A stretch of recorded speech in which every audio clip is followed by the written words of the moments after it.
Hi everyone, in a previous video we looked at creating a simple salary review form using variables and then using those variables inside rules to set field values. Now in this one we had the suggestion, someone asked, I've got 3 different gating processes, so if the salary increase is below 10% it's good, if it's below 15 it's okay, and if it's above 15 it's no good. So we've got 2 different techniques to look at this. One is through rules and the other one is through the formula builder using variables and an IfElse statement. So let's have a quick recap of how this worked. So let's say my salary was $100 and I go to 110. It gives me a percentage increase of 10% with the total dollar difference of $10. Now we got to that by saying what's happening here is we say that's the salary difference, that's the $10 we saw before. We click at this one. This is actually figuring out the percentage of the increase and then putting it as a string, so we see a text output with the percentage symbol here. And then this is the same sort of calculation but without the percentage symbol, so it comes out as a decimal. So that's so we can trigger certain rules. Now what happened in the rules was we come through here, and if the fields were set, then it would go and use those variables to calculate and set those field values. And if these weren't set, if these weren't filled, it would actually blank out that field there. Now the other variables, so as you can see here, we've used 2 of those variables, and the third one was actually used to check if the percentage was over 15. Now that's actually come back as a number, so we can see a decimal icon here, so we can see that it's a number here and it's greater than 15. Then that means we're going to trigger a validation to make sure they can't actually give themselves a salary increase of 15%. We're not going to give themselves a salary review, but still, you get the idea. So let's go and do that. So we're going to say $100, and I've come in and said 150, getting a 50% increase, $50, press submit, and that final rule triggers. So that's what the one was we were talking about here. So all those 3 variables are being used. Now, what we were talking about before is that gating process. So under 10%, good. Under 15, it's okay, and over 15, no good.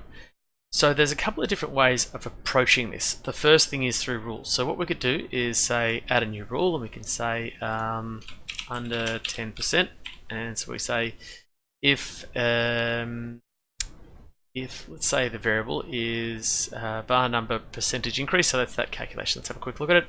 So that's just figuring out the percentage of those 2 numbers with the decimal.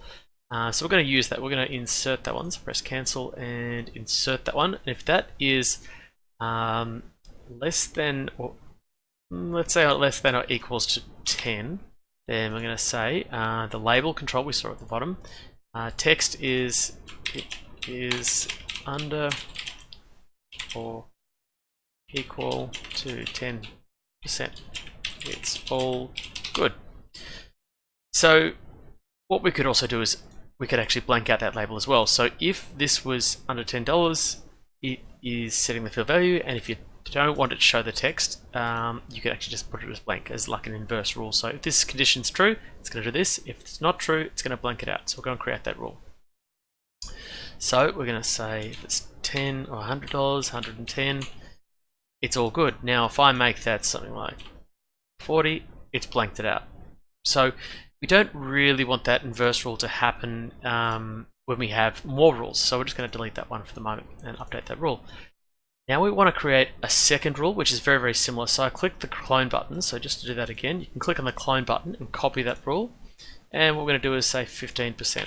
15%, and we're going to say, so again, if the var num percentage increase, so that if the percentage increase is greater than 10,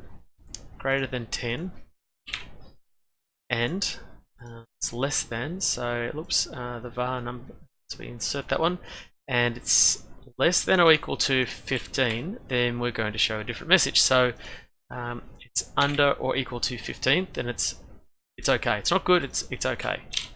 So let's now test this one. So 110, and let's go 110 for that one, and it's 100 here, so it's all good. Under or equal 10, it's all good. Now I'm actually going to go 115. It's okay. It's okay. So we went to 114. It's okay. Something's happened wrong here, so it's not actually calculating that correctly. That's interesting. So if I go back to 109, There we go. So 110. I've done some sort of calculation here that's not working. 10, 111. Okay, it's under or equal to. So then if I do 15, it's okay. And 10. Okay, well I've got that right. Sorry, there we go. So it's now still working. Now the final one is if it's over 15. So finally, as you can guess, clicking the rule, we go and edit this and we say over 15%. Over 15%. Okay, so if it's greater than 15, and we can delete this, we're going to say it's no good. It is no good. So, and that's it. And the no else condition, I think every situation has been accounted for. So we update that rule and let's see what happens when we go to the preview. So we're going to say $100 and I'm going to give myself 101. 1%. It's equal to, under or equal to, equal or under to, depending on the grammar you want to use. It's all good. 111. All good. Click out of that. There we go. So 111. It's under or equal to 15. Now if I put 15, it's still okay. 116. No good at all. So it's too high. So that's how we can put rules and stuff. Like if I put something really, really silly, it's always going to be no good. Let's do 99 in here and see what happens.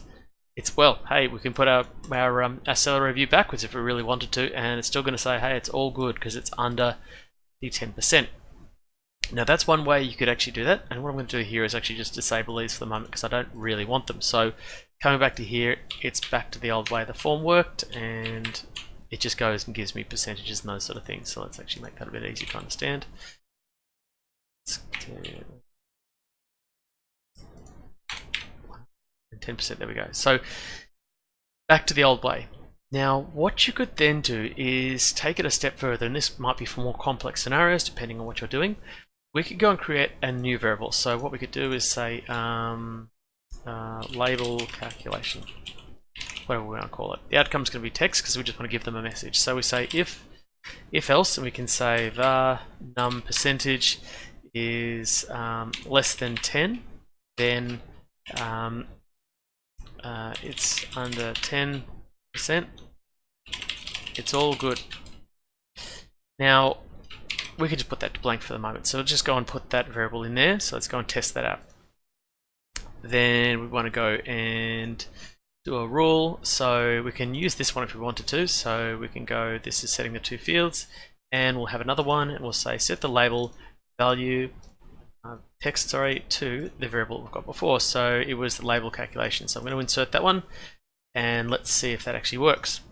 So again, 100, I'll make it really easy. So 100, 110, there we go, and nothing's come through. Brilliant. What is going wrong here? So let's go and diagnose this for a moment. So if that number is less than 10, and I've done a mistake, so that was my own silly fault. 100, 109, there we go. So it's under 10. So I really had it on the cusp, and it was actually saying, well, it's on 10%. So we can go and correct that error by saying, let's go and say it's less than or equal to, and see if that actually helps when we do that calculation again. So 100 and 110, and there we go. So it's still under or equal to. You could sort of change the language depending on what you really wanted. Let's not go and fiddle around with that too much. Now, what if I wanted a second condition? So the way that the if statement works, if you're not familiar with it, we'll just go in here and say if, look at the if statement. So it's if the Boolean condition, some sort of true or false, then it's going to return that state. Otherwise, it's going to fall back to the other state. So when this is true, this is the default state. But what if that's not true? I can then go and do another if-else statement. So I'm going to say if-else var num, wherever it was, var num percentage increase. Now let's think about this. If it's greater than 10 and var num is, let's think, what is it? Less than equal to 15. Now, what else do I want to do? Then it's going to give the message, it's under 15, or equal to, doesn't really matter. It's okay. It's just okay. So let's bring that back. What else have I got here? Put that there. Now It requires 3 parameters. What have I done here? So let's have a check. So if this is true, then it's going to do that. Now, if it's not true, it's going to do if this and this, then it's going to do this. Otherwise, it's going to do that.